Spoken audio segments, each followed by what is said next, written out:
महिमा से श्रेष्ठ भारी प्रसाद घेताचे स्वामीचा नाश होय षडरी पूचा मी तुपन हानू रे सुख क्षय घे रे सुख ब्रह्मानंदी होय गगनी आनंद नमाय प्रसाद घेताचे स्वामीचा नाश होय षडरे पुचा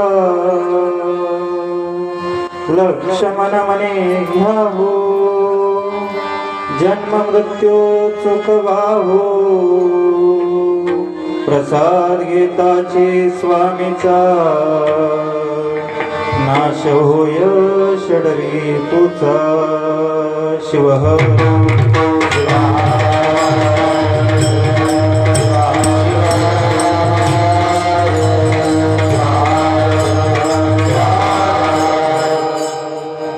अत्यंत मंगलजात समान भावम् आर्यं तमेशमजरामरमात्मदेवम् पंचानन प्रबल पंच विनोदशीलम् संभावये मनसि शङ्करमम्बिकेशम् यद्भासा भासते विश्वम् यत्सुखेनानुमोदते नमस्तस्मै गुणातीत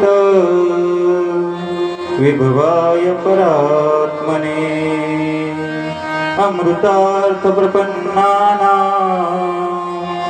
या सुविद्या प्रदायिने अहर्निशमहं वन्दे तामीशान मनोरमा यस्य चिन्तनमेवात्र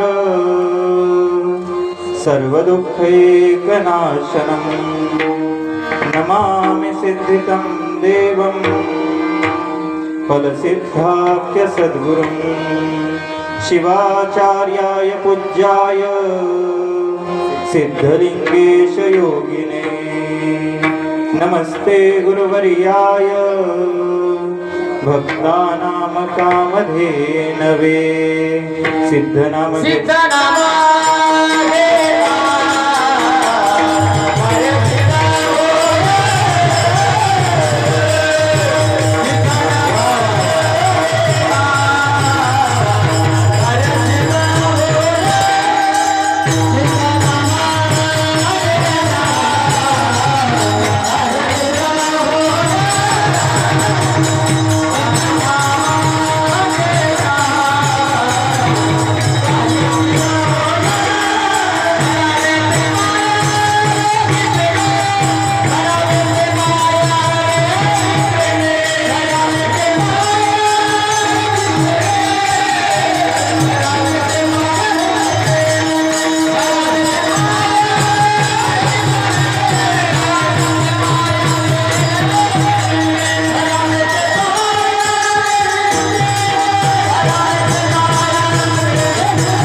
कार्य सिद्ध होय धरावे ते पाय वेगी प्रेमे सिद्ध दया घन करी रे पावन पतितांसे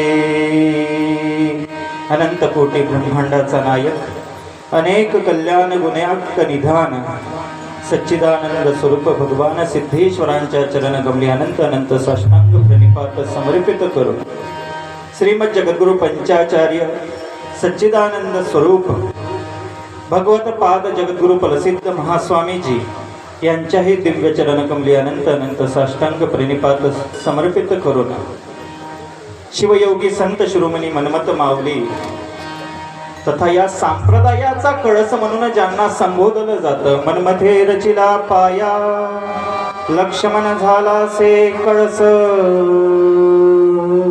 असे वैराग्यमूर्ती संत श्रेष्ठ लक्ष्मण महाराज बसवादी शिवशरण या महाराष्ट्र भूमीत जन्माला आलेले सकल संप्रदायाचे संत महात्मे महापुरुष यांच्या दिव्य चरण कमली अनंत अनंत साष्टांग प्रणिपात नमस्कार करून माझे सद्गुरु पदवाक्य पारावार पारदृष्टे ज्यांनी मला प्रेयस्कर मार्ग सोडून श्रेयस्कर मार्गाला लावलं असे माझे गुरुमाऊली शिवाचार्य रत्नविभूषित वेदांताचार्य सद्गुरु सिद्धलिंग शिवाचार्य गुरुमाऊली तथा आपल्या सर्वांना एक भक्तीचा मार्ग आणि सुलभ मार्गाने आपल्याला भक्ती पंथाला लावणारे आपल्या सर्वांचे श्रद्धास्थान प्रेरणास्थान वसुंधरा रत्न राष्ट्रसंत सद्गुरु शिवलिंग शिवाचार्य गुरुमाऊली यांच्याही दिव्य चरण कमली अनंत अनंत साष्टांग प्रणिपात समर्पित करून पुण्य पावन असणार हे कृष्णूर ग्रामक्षेत्र या ठिकाणी चालू असलेला हा अखंड शिवनाम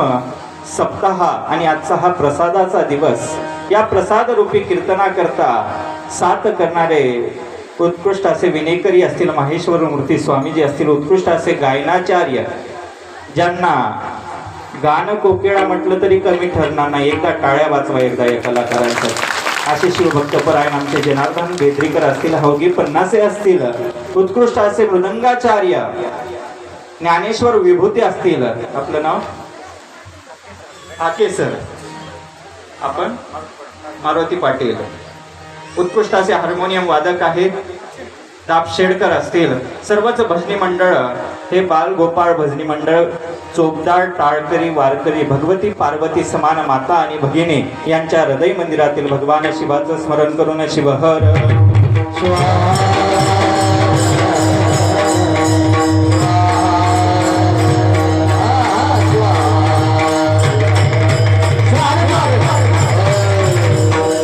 गुरु प्रसादाची थोरी महिमा से श्रेष्ठ भारी, प्रसाद घेताचे स्वामीचा नाश होय षडरी पुचा.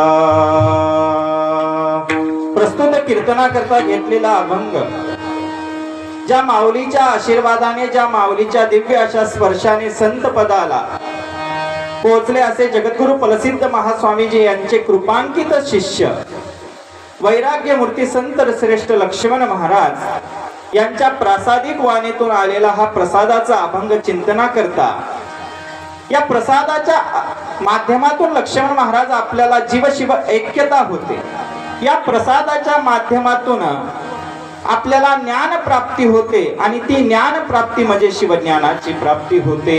असा प्रसाद घेतल्यानंतर अंतःकरणामधले षडरिपूंचा नाश होतो आणि तो नाश पाहून जे द्वैत आहे त्या द्वैताचं निरसन होऊन तो चिदानंद रूप शिवोहम शिवोहम असा जीव शिव ऐक्य करणारा अभंग प्रसादाचा चिंतना करता निवडलेला आहे.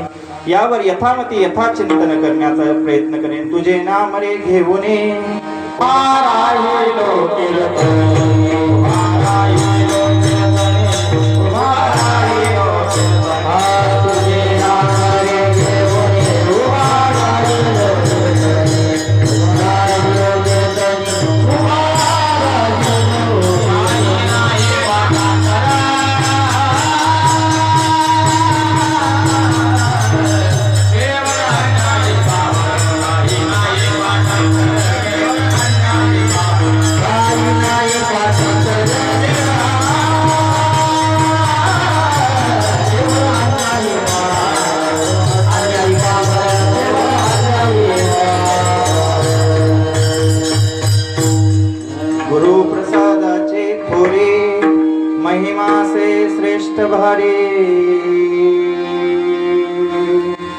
लक्ष्मण महाराज या अभंगाच्या माध्यमातून गुरुच्या प्रसादाचं, गुरुच्या कृपेचं वर्णन करतायत. प्रसाद नाम कृपा नैर्मल्यम मनसो लिंगम प्रसाद इति कथ्यते. अंतःकरणाची झालेली निर्मळता आणि त्या अंतःकरणाच्या निर्मळतेने जो प्रसाद प्राप्त होतो त्याला प्रसाद असं म्हटलेला आहे. शिवहर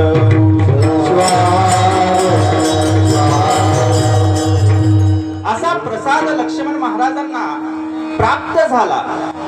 तुम्ही आम्ही जीव जन्माला येतो आणि जन्माला येऊन नाना प्रकारचे कर्म करतो आणि कर्म करण्यात आपलं जीवन व्यतीत करतो.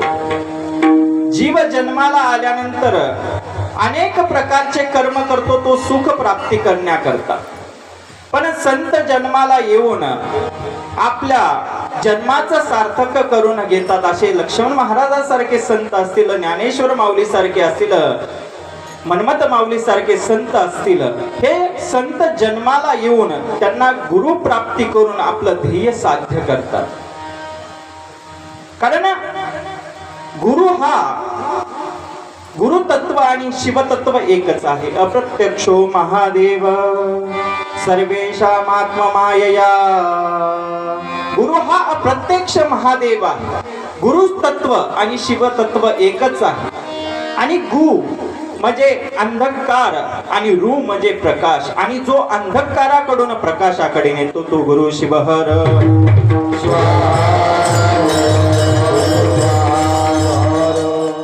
आणि अशा गुरुची प्राप्ती करून हे सर्व साधू संत आपल्या आत्मस्वरूपाला प्राप्त होतात, शिवस्वरूपाला प्राप्त होतात. लक्ष्मण महाराजांचं जीवन तसंच आहे. कारण आजचा हा प्रसादाचा दिवस आहे. या महाराष्ट्र भूमीमध्ये ज्या ज्या ठिकाणी शिवनाम सप्ताह होतात त्या शिवनाम सप्ताहामध्ये लक्ष्मण महाराजांचाच अभंग हा प्रसादा करता घेतला जातो. कारण लक्ष्मण महाराजांना जी अनुभूती आली, जी अनुभूती त्यांना आली आणि त्या अनुभूतीतूनच त्यांनी गुरुप्रसादाचा हा अभंग लिहिलेला आहे. आणि त्या गुरु कृपेची प्राप्तता लक्ष्मण महाराजांना झाली. लक्ष्मण महाराज हे प्रापंचिक होते. कृष्णाप्पा आणि बजाबाई यांच्या उदरी त्यांचा जन्म झाला. राहणार आष्टी, तालुका परतूर, जिल्हा जालना. कृष्णाप्पा हे व्यापारी होते, व्यापार करायचे, किराणाचा व्यापार करायचे. त्यांची पत्नी बजाबाई दोघेही शिवभक्त होते.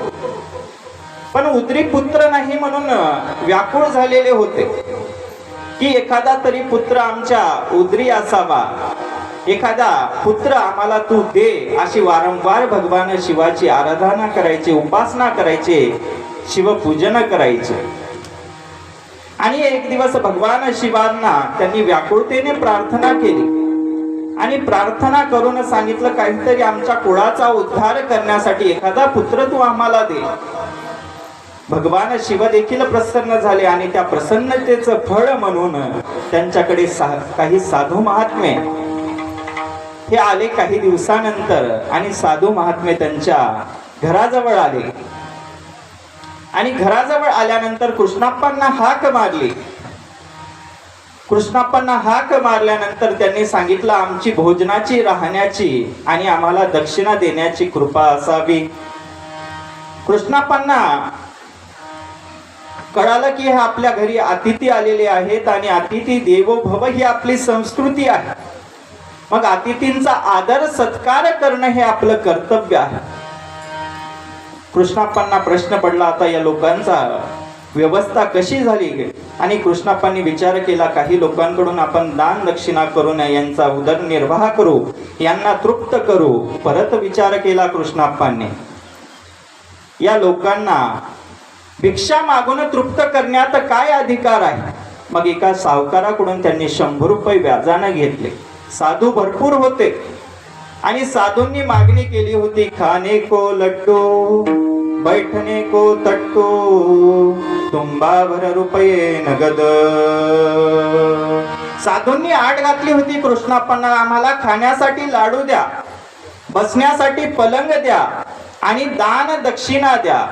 मग कृष्णाप्पांनी एका सावकाराकडून 100 रुपये व्याजाने आणले. त्या साधूंना तृप्त केला, त्यांना भोजन प्रसादी दिलं, दान दक्षिणा दिली, त्यांची राहण्याची झोपण्याची सर्व व्यवस्था केली. साधू देखील तृप्त झाले आणि साधू तृप्त झाल्यानंतर आशीर्वाद देतात, आशीर्वाद. आणि तोच आशीर्वाद कृष्णाप्पा आणि बजाबाई यांना आशीर्वाद दिला. शिवहर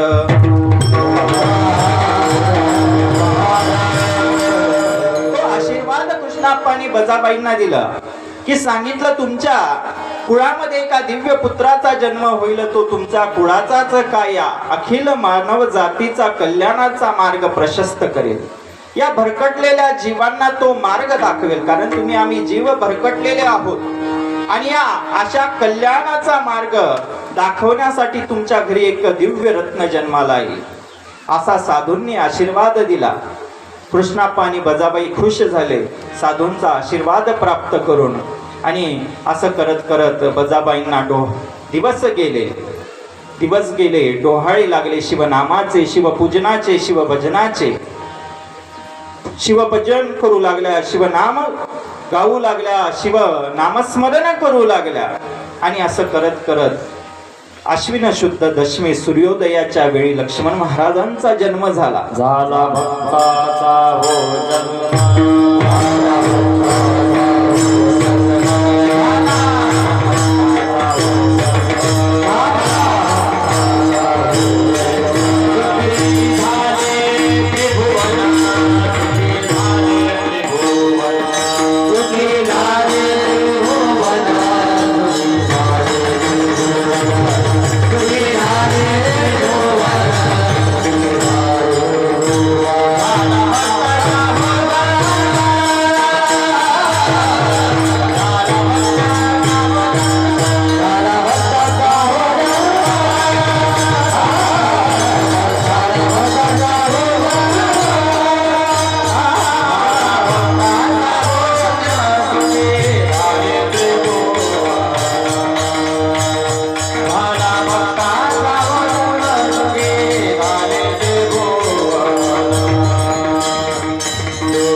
भक्ताचा जन्म झाला आश्विन शुद्ध दशमीला.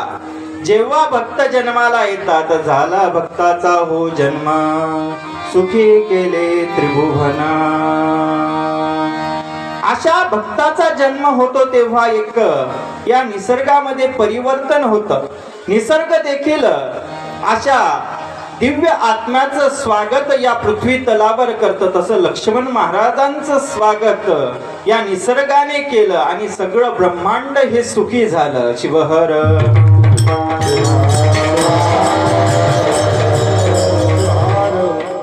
असं निसर्गाने स्वागत केलं लक्ष्मण महाराजांचं आश्विन शुद्ध दशमीला, दसऱ्याच्या शुभ मुहूर्तावर. दसऱ्याला रावणाचा वध झाला आणि अशा दश विकारांवर विजय प्राप्त करून लक्ष्मण महाराजांचा विजय झाला.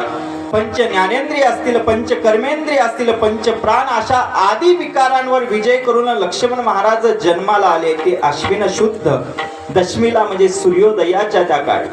कारण तुमच्या आमच्या या पामर जीवांच्या अंधकारातून प्रकाशाकडे नेण्यासाठी तो सूर्योदयाचा त्यांचा जन्म होता. शिवहर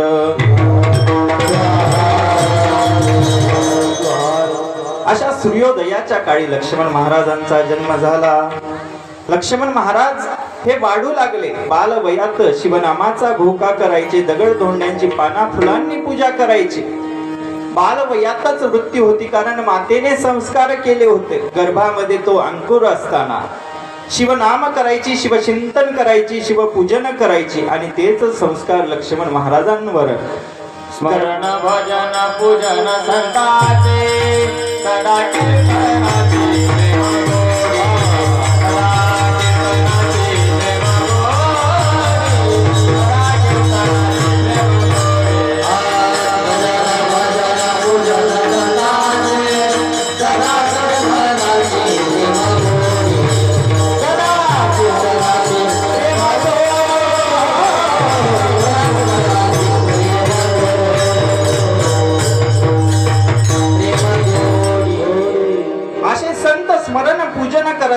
असायचे. लक्ष्मण महाराज देखील ओम नमः शिवायचा घोका करायचे, दगड धोंड्यांची पाना फुलांनी पूजा करायचे.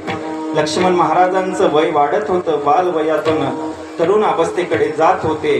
12व्या वर्षी विधीप्रमाणे त्यांचा विवाह करून देण्यात आला आणि प्रपंचामध्ये त्यांना अडकवण्यात आलं. त्यांना एक काही वर्षानंतर सुंदर अशी एक मुलगी कन्या रत्न त्यांच्याकडे जन्माला आलं. पण लक्ष्मण महाराज ते या प्रपंचामध्ये अडकण्यासाठी जन्माला आलेले नव्हते. लक्ष्मण महाराज हे प्रपंचाच्या बाहेर जाण्यासाठी, कारण या भवसागरातून मुक्त होण्यासाठी जन्माला आले होते.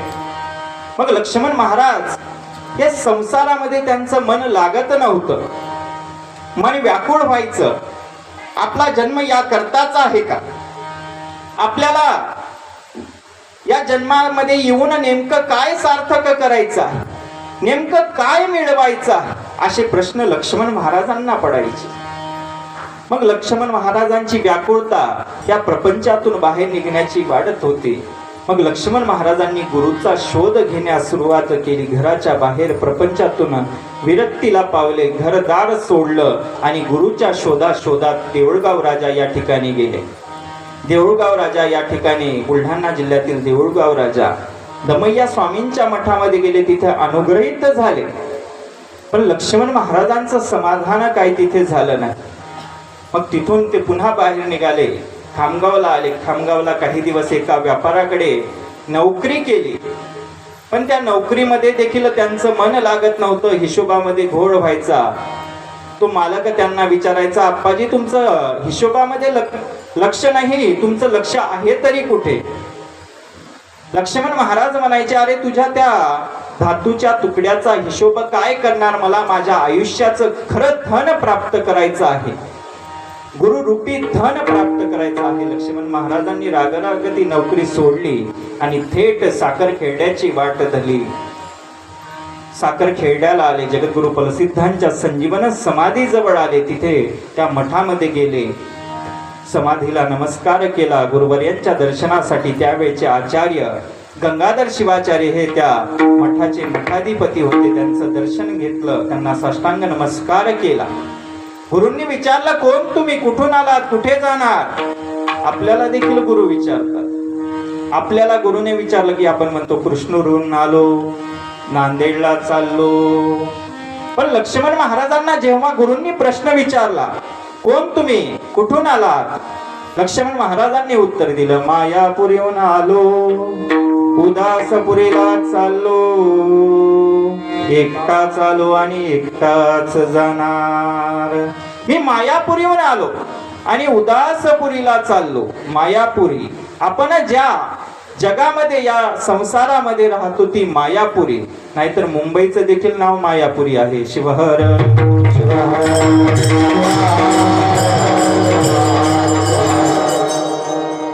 मुंबईचं देखील नाव मायापुरी आहे. पण मायापुरी म्हणजे जी जात नाही ती माया. मा म्हणजे नकारार्थी शब्द आहे आणि या जात नाही या अर्थाने संस्कृत मध्ये धातू आहे. आणि या मायापुरीहून उदासपुरीला चाललो. कारण लक्ष्मण महाराजांची परिस्थिती ही चांगली होती. घरामध्ये मुलगी होती, पत्नी होती, आई होती, वडील होते, भाऊ होते. पण तरी देखील या संसारात राहून तो भोग न घेण्याची इच्छा, ती म्हणजे उदासपुरी. शिवहर अशा उदासपुरीला चाललो. संत मन्मथ माऊली देखील म्हणतात, उदास असावे, उदास असावे,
उदास असलं पाहिजे. उदास असावे साधकाचे चित्त, कांता पुत्र वित्त सोनिया. सर्व परिस्थिती असताना देखील त्यामधून त्याग करण्याची इच्छा निर्माण होणं. त्यागाला अमृत म्हटलेलं आहे. त्यागेन एकेन अमृतत्व मानुषो हो. पण आपल्याला प्रपंच सोडण्याची इच्छा होत नाही, कारण आपल्याकडे पुष्कळ अशी संपत्ती असते आणि त्या संपत्तीचा लाभ दुसरं कोणी घेऊ नये. आपणच त्या संपत्तीचा भोग घेतला पाहिजे अशी प्रत्येकाची कामना असते, इच्छा असते, वासना असते. आणि त्या संपत्तीचा दुसरं कोणी लाभ घेऊ नये म्हणून आपण त्या प्रपंचातून त्या संपत्ती देखील आपण सोडू शकत नाही. पण संत हे त्या विरक्तीला प्राप्त झालेले असतात. संतांकडे सगळं असतं. संत श्रीमंत असतात. संत हे श्रीमंत असतात आणि श्रीमंत असताना ते त्याग करतात, कारण त्यांना माहित आहे हे कांता पुत्र वित्त धन सर्व नश्वर आहे, नाशिवंत आहे. आपल्याला जे प्राप्त करायचं आहे ते गुरु जवळच प्राप्त होणार आहे. अशा मायापुरीहून आलो आणि उदासपुरीला मी चाललो. एकटाच जन्माला आलो आणि एकटाच जाणार. प्रत्येक जीव जन्माला येताना एकटाच जन्माला येतो, बरोबर का हो गी महाराज? आणि जाताना देखील एकटाच जातो. का तुम्ही कोणाला घेऊन आले बरोबर जन्माला? कृष्णूरची मंडळी आपल्या आईला आणलं सोबत की बहिणीला आणलं. प्रत्येक जण येताना एकटा येतो आणि जाताना बरोबर घेऊन जातो. नाही बा, मला एकट्याला काही जा वाटत नाही. जन्म महाराज तुम्ही येता का सोबत? शिवहर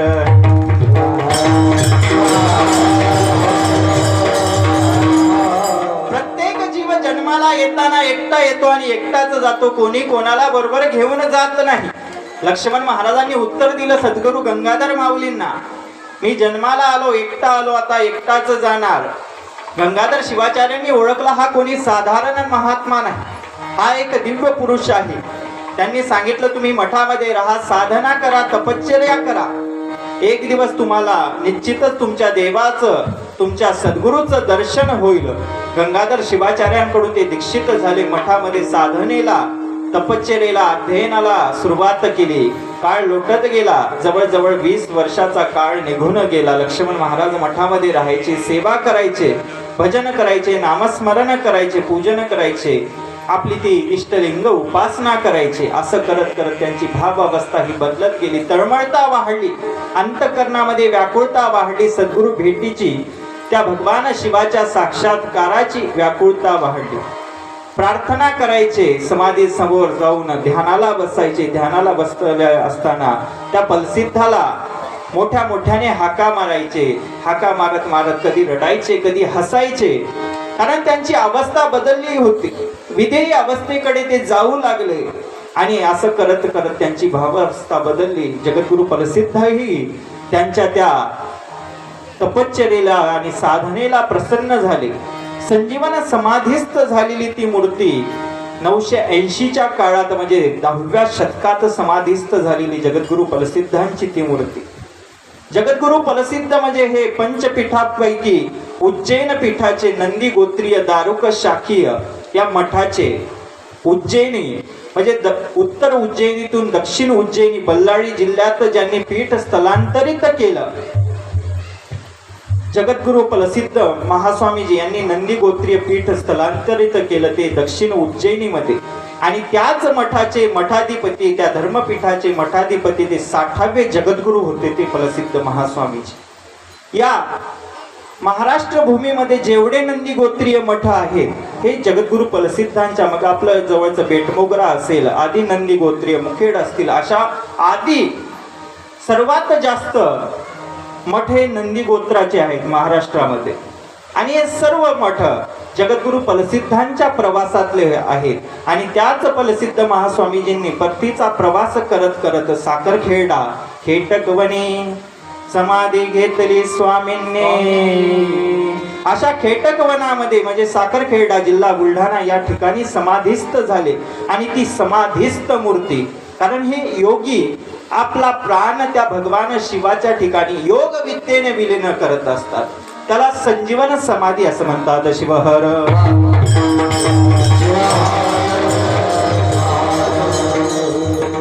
हे योगी पुरुष असतात. आपला प्राण योग विद्येने त्या ब्रह्माच्या भगवान शिवाच्या ठिकाणी विलीन करतात. त्यांचा देह कधी नष्ट होत नाही. तो देह तसाच सुरक्षित राहतो. पण आपण मेल्यानंतर आपला देह कुजून जातो, नष्ट होतो. पण योगी लोकांचा देह त्या संजीवन समाधीत असताना जसाचा तसा राहतो. जगद्गुरु प्रसिद्ध प्रसन्न झाले, त्या समाधीतून बाहेर आले आणि बाहेर आल्यानंतर लक्ष्मणाला ध्यानातून जाग केलं आणि जाग केल्यानंतर त्यांच्या शरीरावर स्पर्श केला. स्पर्श केल्यानंतर लक्ष्मण महाराज आणखीन त्या निर्विकल्प समाधीमध्ये मग्न झाले. स्वामी कृपा स्वामी कृपा हो झाली तत्सनी क्रांती गेली, तत्सनी क्रांती गेली, तत्सनी क्रांती गेली.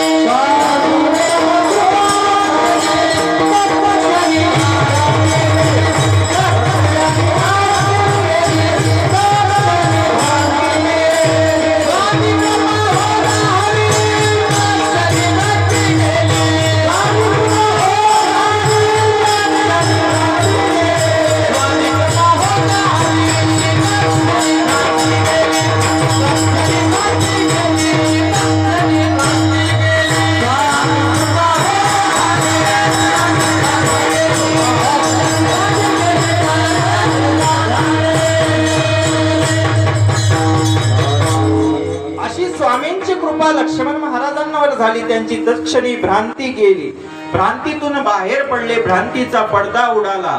अशी सद्गुरूंची कृपा त्यांच्यावर झाली. सद्गुरूने कृपा सद्गुरूने कृपा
प्रसिद्धांची कृपा लक्ष्मण महाराजांवर झाली.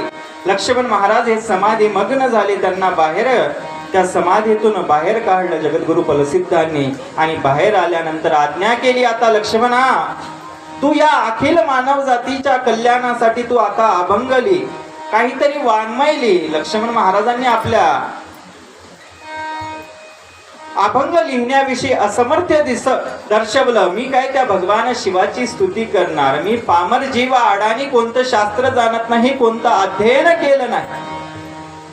संत स्वतः कितीही ज्ञान प्राप्त केलं तरी स्वतःला अज्ञानी समजतात आणि त्याच अज्ञानाचं उत्तर त्यांनी दिलं. मी अज्ञानी आहे, कोणतं शास्त्राचं वाचन मी नाही केलं, अध्ययनही नाही केलं. मग सद्गुरु प्रसिद्ध महास्वामीजींनी सांगितलं की आता तुझी जिव्हा बाहेर काढ. त्या जिव्हेला स्पर्श केला जगद्गुरु प्रसिद्ध महास्वामीजींनी. त्यांची जिव्हा ही थरथर कापू लागली. त्यांना काव्य स्फूर्ती निर्माण झाली आणि अशा काव्य स्फूर्तीतून त्यांनी जवळजवळ 5509 अभंगाची रचना केली आणि त्या अभंगाची रचना करून त्याच अभंगाचा जो गुरुचा प्रसाद त्यांना प्राप्त झाला तो अभंगाच्या प्रसादाचे द्वारे गुरुप्रसादाचे द्वारे गुरुप्रसादाचे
प्रसाद त्यांना प्राप्त झाला. गुरु प्रसादाची थोरी महिमा से श्रेष्ठ भारी.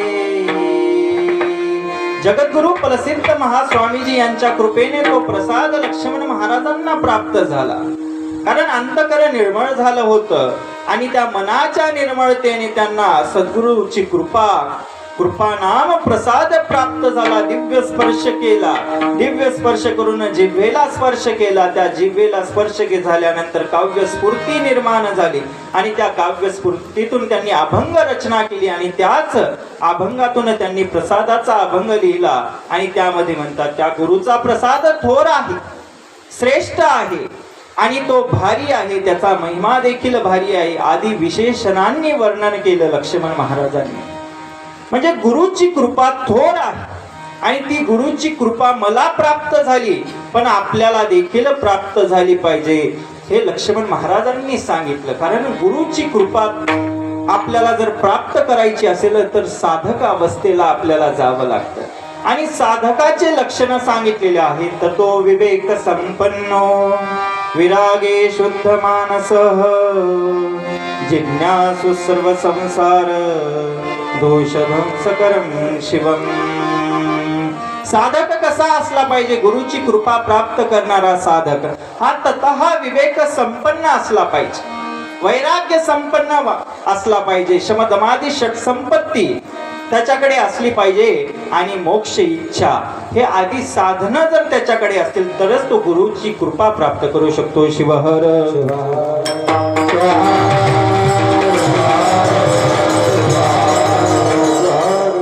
अशी गुरुची कृपा त्याला प्राप्त होऊ शकते. ततः विवेक संपन्न. हा विवेक म्हणजे काय? आत्मा काय, अनात्मा काय, नित्य काय, अनित्य काय हे जाणणारा विवेकाचं लक्षण आहे.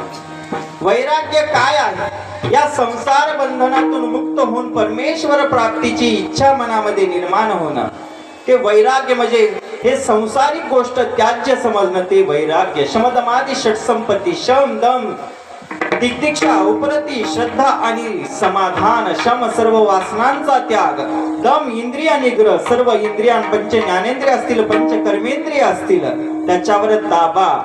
दम तितिक्षा शीत उष्ण आदी द्वंद्व धर्म सहन करणं. म्हणजे सुख आलं तरी समाधान, दुःख आलं तरी समाधान. थंड गरम हे देखील सहन करण्याची तितिक्षा, त्याला तितिक्षा म्हटलेलं आहे. उपरती भगवत प्राप्ती म्हणजे या संसार बंधनातून होण्याची, निवृत्त होण्याची इच्छा, ती म्हणजे उपरती श्रद्धा आणि समाधान. गुरुच्या वाक्यावर आपलं विश्वास असलं पाहिजे. गुरु वाक्येषु श्रद्धा, गुरु वाक्येषु विश्वास श्रद्धा असं म्हटलेलं आहे. गुरुच्या वाक्यावर, गुरुने सांगितलं, हवगी महाराज आंब्याचं झाड आहे पण ते चिंचेचं झाड, गुरु जर म्हटला तर त्याला काय म्हणायचं? चिंचेचं झाड. शिवहर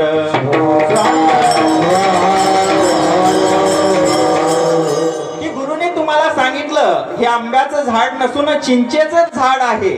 मग आपलं देखील गुरुच्या त्या वचनावर विश्वास असला पाहिजे की हे चिंचेचं झाड आपण मानलं पाहिजे. त्याला श्रद्धा म्हटलेलं आहे. आणि समाधान, गुरु ज्यावेळी आपल्याला त्या भगवत स्वरूपाची प्राप्ती करून, आत्मस्वरूपाची प्राप्ती करून देत असतात त्यावेळी चित्ताची झालेली एकाग्रता, त्याला समाधान म्हटलेलं आहे.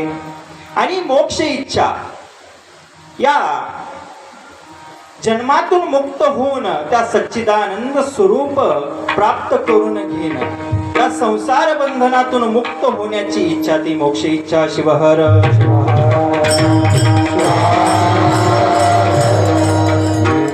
असा साधन चतुष्टय संपन्न जर शिष्य असेल तर त्याला योग्य तो गुरु मिळतो.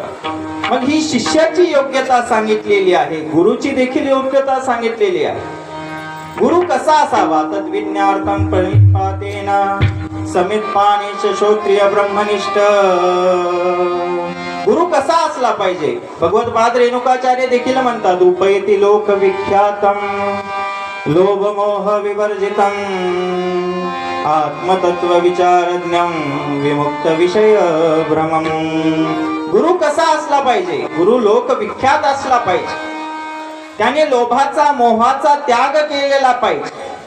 त्याने भगवान शिवाचा साक्षात्कार करून घेतलेला पाहिजे, शिवतत्वाचा साक्षात्कार. त्याने नित्य अनित्य, आत्मा अनात्मा याचा विवेक त्या गुरुकडे असला पाहिजे आणि तो शिवतत्वाचा आत्मस्वरूपाचा साक्षात्कार केलेला पाहिजे. मग अशा गुरूंना तुम्ही शरण जा. आणि शरण गेल्यानंतर गुरु तुम्हाला या अंतःकरणाचं महत्व सांगतील, या शरीराचं महत्व सांगतील. कारण तुमचं शरीर हे पंचतत्वाचं आहे. पृथ्वी, आप, तेज, वायू आणि आकाश या पंचतत्वापासून हे शरीर झालेलं आहे. आणि या पंचतत्वाचं जेव्हा पंचीकृत एकीकरण होतं तेव्हा हे शरीर तयार होतं. आणि शरीर तयार झाल्यानंतर या शरीरामध्ये पंच ज्ञानेंद्रिय, पंचकर्मेंद्रिय, पंचप्राण, मन, बुद्धी, चित्त, अहंकार असा अंतःकरण चतुष्टय सांगितलेला. आणि त्याच अंतःकरणामध्ये कामेश क्रोधेश रजोगुण समुत्पन्नाः, हे काम क्रोधादी षडरिपू तुमच्या अंतःकरणामध्ये घुसलेले आहे. काम क्रोध देहे तिष्ठती तस्कराः, कशासाठी घुसलेत ते?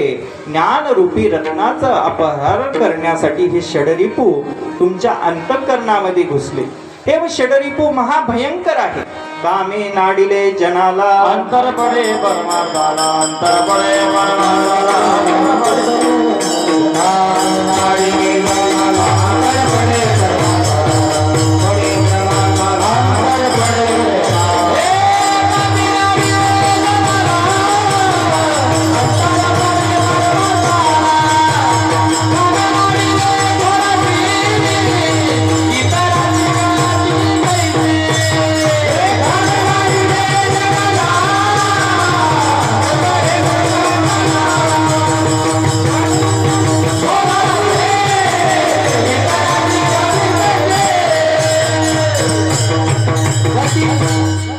असं काम आहे.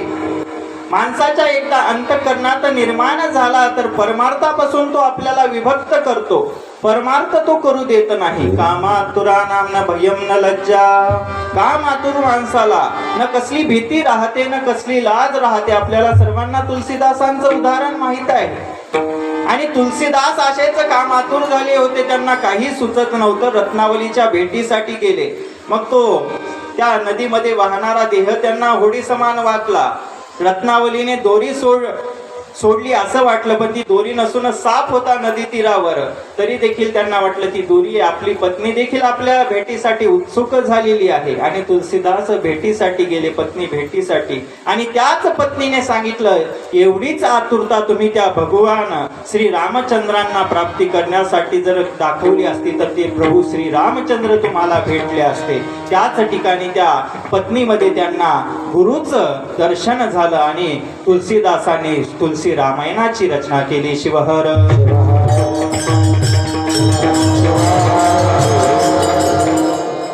अशा विविध मार्गाने गुरु आपल्याला भेटत जातात. श्रोत्रिय आणि ब्रह्मनिष्ठ अशा गुरूंना शरण जायला सांगितलेला आहे.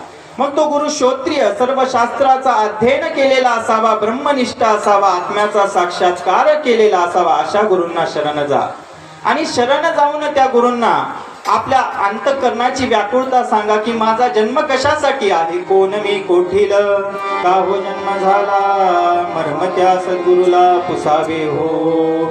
मग ते सद्गुरू सांगतात. आपण जर त्यांना विचारलं मी कोण आहे आणि कशा करता माझा जन्म झालेला आहे, मग तेच गुरु तुमच्या अंतःकरणामधल्या षडरिपूंचा नाश करतात. ते आपण प्रसाद घे